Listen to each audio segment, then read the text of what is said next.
Hoy vamos a meternos de lleno en una historia de resiliencia que, la verdad, parece sacada de una película, pero es completamente real. Para analizarla, tenemos el guión de un documental sonoro sobre Abel Fernández, que es el fundador de una escuela de supervivencia muy conocida, AppSurvival. Y el objetivo que nos hemos marcado es intentar entender no solo qué pasó, sino cómo una persona puede ir desde la inmovilidad absoluta durante años hasta crear una empresa que es un referente.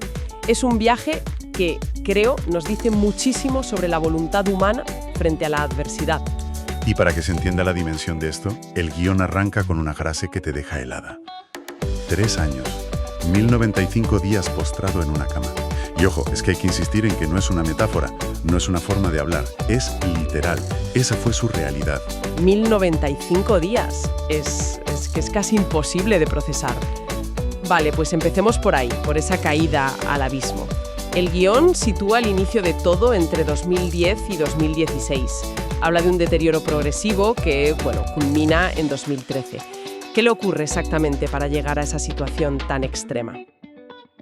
Pues es una concatenación de patologías crónicas y muy limitantes. No es una sola cosa. Es como si se abrieran múltiples frentes a la vez en su salud. Y su cuerpo al final colapsa. El resultado es que en 2013 queda postrado, con una dependencia total. No podía levantarse ni valerse por sí mismo para lo más básico. Me cuesta imaginarlo, de verdad. No solo el dolor físico, que debía ser constante, sino esa desconexión, ver el mundo pasar desde una cama. El guión lo describe, pero nos da una idea de cómo se lucha contra eso día a día, durante años. Pues ahí está el núcleo de la primera gran batalla. Porque lo fascinante aquí, y el guión lo subraya muy bien, es el colapso psicológico, el que acompaña al físico, claro. Claro. Es la sensación de que tu vida se ha parado en seco, pero la de los demás sigue. Tu identidad, tus pasiones, en su caso toda una vida en la naturaleza, formando a gente, y de repente todo eso es un recuerdo que no puedes alcanzar. Te conviertes en un espectador de tu propia vida. O sea que antes de cualquier supervivencia en el monte, esto es una historia de supervivencia contra la propia mente, contra la desesperación. Y después de tanto tiempo en esa oscuridad, ¿cómo se sale de ahí? ¿Qué es lo que hace clic? Porque 3 años es muchísimo tiempo. Es tiempo de sobra para que cualquier esperanza se apague. El punto de inflexión llega en 2016. Y no es un tratamiento milagroso ni nada externo. Es una decisión puramente interna. Una frase que él mismo se dice y que lo cambia todo. Esto no puede continuar. Es un basta ya. Un acto de voluntad que nace, yo creo, de la desesperación más absoluta. Suena a momento de película, sí, pero la realidad suele ser menos glamurosa.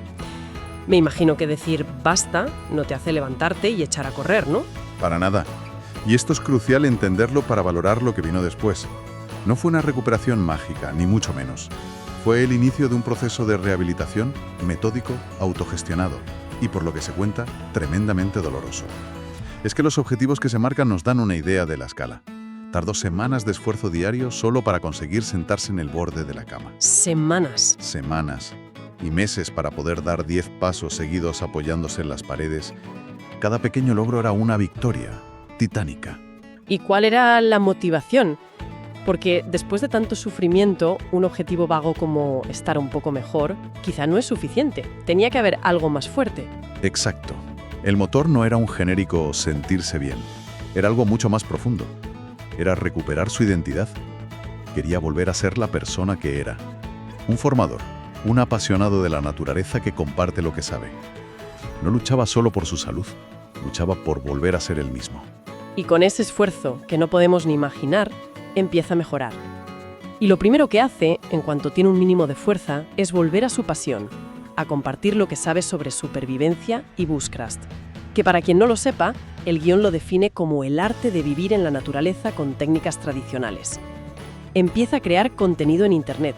Y aquí es donde la historia, que ya era durísima, da un giro completamente inesperado y francamente muy oscuro. Cuando empieza a compartir lo que sabe, en lugar de apoyo lo que recibe es una auténtica oleada de ataques. Una campaña de acoso y derribo, vamos. Espera, ¿me estás diciendo que después de pasar 3 años en una cama, de luchar por poder dar 10 pasos, Sale a Internet a compartir su pasión y lo primero que se encuentra es eso. Es que parece un guión de ficción. Es brutal. Es brutal. Y no hablamos de críticas constructivas, ¿eh? El guión habla de calumnias, de insultos personales, de campañas organizadas para desacreditarlo. Y lo más llamativo es de dónde venían muchos de esos ataques. De lo que la fuente llama expertos de teclado. Personas sin ninguna formación acreditada, sin experiencia real, pero que desde el anonimato de un foro pues se sentían con autoridad para intentar destruir su reputación. Pero un momento, ¿el guión explica por qué tanto odio? Es que suena totalmente desproporcionado. ¿Era envidia? ¿La toxicidad de Internet, sin más? Es una mezcla de todo, parece. Por un lado, la toxicidad pura y dura que hay en ciertos rincones de Internet. Por otro, parece que su enfoque, que está basado en la experiencia real, en la prudencia, chocaba con visiones más, digamos, fantasiosas de la supervivencia. Le acusaban de no estar cualificado, de que sus métodos eran peligrosos, todo sin pruebas. Y como se vio después, sin tener ellos ninguna cualificación. Es una situación terrible. Acaba de salir de un abismo personal y se da de bruces con otro, un abismo digital. Cualquiera en su situación, con esa fragilidad, se habría hundido. Habría cerrado el ordenador y ya está. Es lo que habría hecho el 99% de la gente. Sin duda. Pero su respuesta fue diferente. En lugar de rendirse o de entrar al barro, su reacción fue una especie de desafío silencioso. Un «¿Hace? Pues observad esto». Y aquí vemos un patrón que se va a repetir. La adversidad, en lugar de destruirlo, se convierte en el combustible para lo que viene después. Y eso que viene después se materializa entre 2018 y 2019 con la fundación de Afer Survival. O sea, que no se lanza a lo loco, crea una empresa, pero por lo que entiendo, lo primero que hace es sentar unas bases muy claras. ¿Cuál es su primer movimiento? Su primer movimiento es registrar la marca. Claro, hacerlo oficial. Pero inmediatamente después, y esto es clave, redacta y publica un código de conducta ético muy estricto en su web, afersurvival.com. O sea, antes de ofrecer un solo curso, quiso dejar por escrito cuáles eran las reglas del juego. Una declaración de intenciones. En toda regla.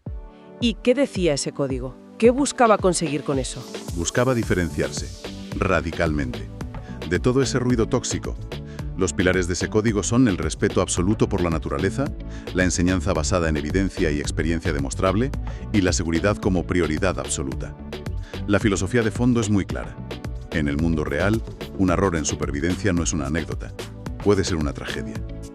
Con ese código, AFSVVR se posiciona desde el minuto 1 como una formación seria, rigurosa y responsable. Una forma muy clara de decir, esto es lo que soy y esto es lo que ofrezco, con total transparencia. Pero me imagino que eso no calmó a los críticos, ¿verdad? A veces la profesionalidad genera todavía más hostilidad. Exacto. Fundar la escuela no solo no detuvo los ataques, sino que los intensificó. Ahora ya no era un tipo subiendo vídeos, era una figura pública, con una marca, un competidor potencial. Y eso molestaba más. Así que la campaña de desprestigio siguió. Y es aquí, ante esa presión, donde llega su respuesta definitiva, la que lo cambia todo en 2023. Aquí es donde la cosa se pone de verdad interesante. Porque es una batalla que no se puede ganar con palabras, ¿no? Meterse en el barro de los foros es agotador y no lleva a nada.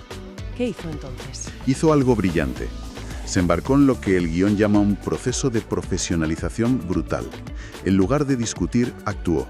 Su lógica fue: si me atacan diciendo que no estoy cualificado, voy a conseguir todas las titulaciones oficiales que existan. Todas. Eso es un movimiento estratégico de un nivel superior. Para nada.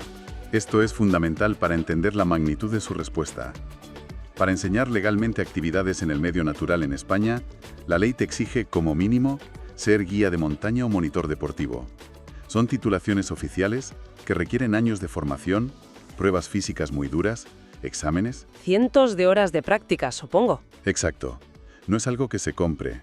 Y Abel no solo consiguió esas dos, que ya es un logro enorme, sino que siguió y siguió acumulando especializaciones. Es una estrategia increíble, pero también de un autocontrol admirable.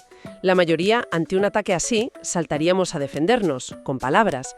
Renunciar a esa batalla inmediata para centrarse en un objetivo a tan largo plazo requiere una disciplina brutal. Es que convirtió el odio en su principal fuente de motivación. Cada insulto, cada calumnia, era más leña para el fuego de su determinación. En lugar de gastar energía en defenderse, la invirtió en construirse. Y al final, dejó que su currículum oficial hablara por él. Creó un argumento irrefutable, basado en hechos. Es una lección magistral. Las mismas personas que intentaron destruirlo fueron las que, sin saberlo, le empujaron a ser inatacable profesionalmente.